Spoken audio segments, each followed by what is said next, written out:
He's here to talk tonight about understanding yourself and your needs. And as you'll see, that it's a topic that he's passionate about, especially with his background and his experience. He's a renowned expert in the subject. So I'm excited. Without further ado, I don't think I need to give him any more roundup, but let me introduce Mr. Sam Anderson. Appreciate it, buddy. Take Dan around the road with me, man. I like that. How's everybody doing tonight? All right. Awesome, awesome. All right, so I'm going to give you, I guess I should give a little context to who I am. Who doesn't know me? All right, that's enough. I always try not to bore people with the same story, so I always have to ask that question. So, my name's Sam Anderson. I'm a serial entrepreneur here in the Richmond area. My background is actually in the mental health field, so I worked in the mental health field for 10 plus years. Did community-based work with autistic children, those at-risk youth and things like that.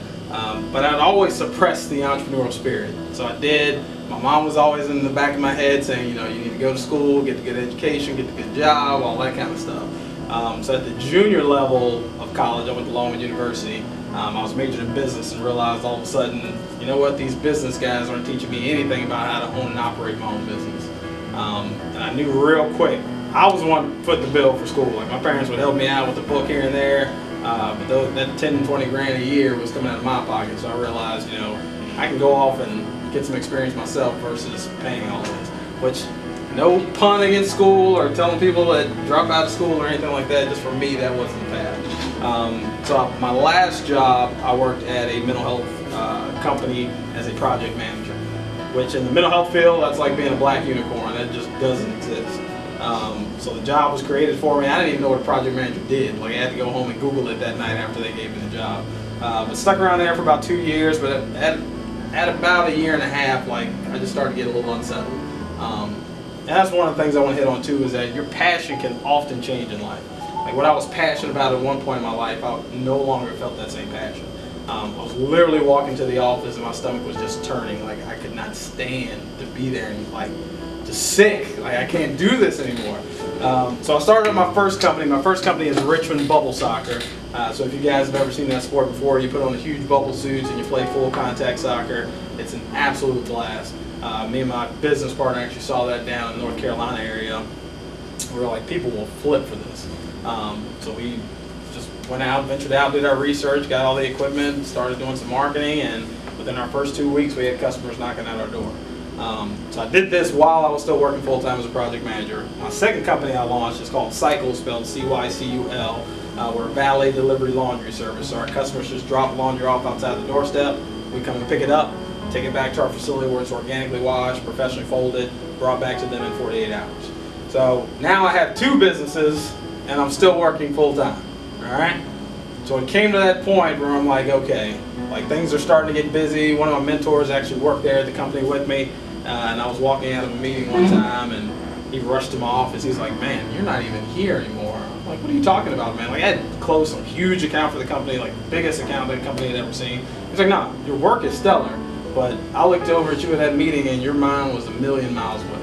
And he was right. Like, I was thinking about different contracts I was trying to line up for my company and various things. So I made a decision, went to my boss. I said, you no longer can afford me, which just so happens to be the name of my latest book as well, which you can find on Amazon. I gotta plug that. But with that, it was the absolute scariest moment in my life. With Bubble Soccer, we weren't paying ourselves yet. Cycle, we had started the company, but we hadn't actually launched the services. So I had no idea where the next paycheck was coming from. But as an entrepreneur, sometimes you just have to follow your gut. All right. What people see an entrepreneur do is completely insane. All right. But entrepreneurs look at people who work a 9 to 5 and we think they're insane. All right. Like, how could you sit there for 8 hours and give your life to somebody else about something that you're not passionate about? And I'm not saying that to be passionate and do what you love in life that you have to go up and start your own business. It's not the case whatsoever. One of my favorite mentors from afar, he's talked about this, and I love the way he breaks down the definition of an entrepreneur. You know, you look at a rock star or like a musician or something like that. There are so many people, you guys probably yourselves know people that are extremely talented, that can sing like you've never heard before. But are they ever going to get that big contract? Are they ever going to get that big record deal? Probably not. All right. But part of being a rock star is just like being an entrepreneur. There's a piece of you that's just ingrained in your DNA. Like you're meant to do this. All right. Like I could play basketball for 15 hours a day for the next 2 years, and I will never be LeBron James. I can guarantee you that. All right. LeBron has just natural, raw, God-given talent that he harnessed and he worked and he made it to the NBA. Entrepreneurship is the same way, all right? Everybody, the term entrepreneur is real sexy right now. Like everybody's like, if I told you 10 years ago I was an entrepreneur, you just thought I was broke. Now it's cool when I tell you I'm an entrepreneur, right? But there has to be a piece of you that's willing to go with the roller coaster ride that is entrepreneurship. Like one day you're on top of the world, next month you can't pay your bills. Like I've gone from steak and shrimp back to ramen noodles and Little Caesar's pizza, all right? My girlfriend looks at me, she's like, there's no way I can do what you do. There's no way. Like, I like the stability of knowing that I have a check coming in week after week. For me, it's the thrill. Like, I love the chase. I love the hunt. Every single day I get to go out and hunt and do what I love doing. All right? So, went to my boss's office, said, you can no longer afford me, took off, started up my own businesses. So, my third business actually came from me quitting. I was looking at it, my mentor kind of coached me through it and said, you know what, let's kind of glide you in entrepreneurship rather than you just jumping off the deep end. So I formulated Anderson Consulting then with the concept of I was strictly going to freelance the services I was providing that company at the time. So I was still going to give them project management based services, but just from afar. So that allowed me to get my time back. I could then focus on my businesses and move forward that way.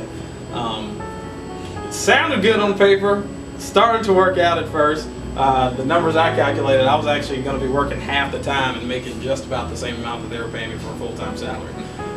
4 weeks went by. Me and the CEO had a few discrepancies. He tried to come back and say, well, I didn't agree to this, and you didn't tell me that, and blah, blah, blah. I said, you know what, this is why I was leaving in the first place. Just pay me what you owe me. Let's rip the contract up. Let's go our separate ways. So now I'm sitting here with a third business, and I have absolutely no idea what I'm going to do with it. So that company is now Enzo Media Firm.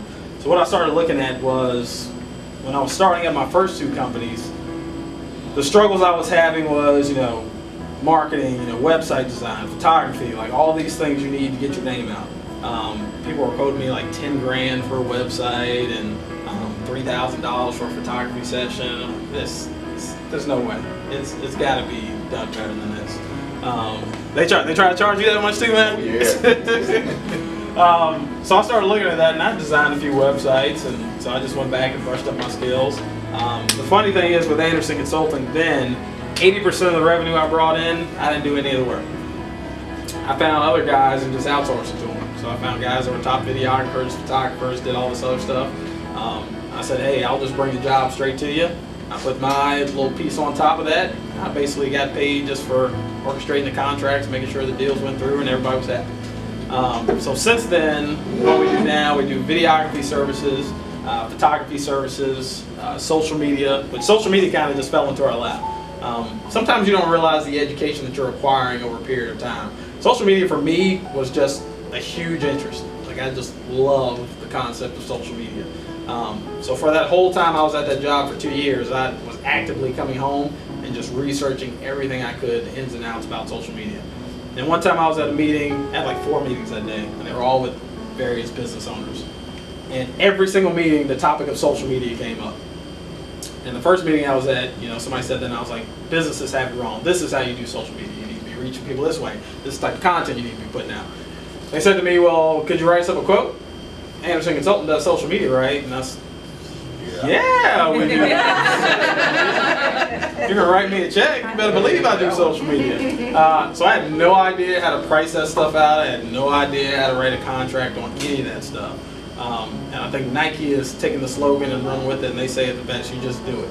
A lot of my guys, when we work together, they're like, we have an idea to do something we've never done before. I'm like, man, put it out there. Like, we'll figure it out. Like, if somebody writes you a check big enough, you're going to hit the internet and you're going to figure out how to make it happen. If we can't figure out how to make it happen, I'll bring somebody else on and we'll pay them to get it done. Like, there's always a way to do that. So we do social media, website design, and everything is geared towards that startup budget. So for entrepreneurship, and nonprofit organizations, we can work within that budget. The most recent product we have is 360 Virtual Tours. We just launched those a couple months ago. Extremely excited about that. So if you guys ever seen virtual tours before, normally like Google View, it's just left to right basically. All right. With our virtual tours, everything's shot in 4K resolution. You can look completely up, completely down, and we have an interactive feature of that. So within the tour, we can include videos. So if someone has an introduction video for their business, you can click that right within the tour. If you have other pictures that you want to pop up, if website links or something that you want, we can incorporate all that stuff within a virtual tour. The real estate market has been going nuts over this, and I'll give you guys a tip. What's my topic, man? I just show up and I just talk. What's my topic again? Understanding yourself and your needs. Understanding yourself and your needs. All right. So one of the big things when we looked at that was realizing that nobody in the marketplace was doing that at this time, and willing to take the time to educate ourselves on those topics. Like, we're always trying to look to the next level. So like with bubble soccer, like there was no platform for, when we started bubble soccer, there were maybe 30 bubble soccer companies in all of the United States. There were only 3 insurance companies that insured bubble soccer. So we didn't have a blueprint for anything. There was no valet delivery laundry service in the Richmond area. So understanding those things and moving forward. So getting on the topic that Dan gave me, so I don't stretch off too far. And then I want to get into some Q&A. Like, I like getting feedback from people much more than just standing up here and talking. And I just lost my train of thought. What did I just say? This is what happens when you're running 4 different companies. Bubble soccer, and you couldn't get, it was only 3 or 4 companies doing it, and you had a hard time getting insurance? No, all right, thank you. Yeah, got it. Man, I'm telling you, when you hit, I'm about to turn 32 this year. When you hit 30, like, it is, some things start to happen. I know. Wow. I look good for my age. Don't get him started, don't. All right, I'm gonna pull back.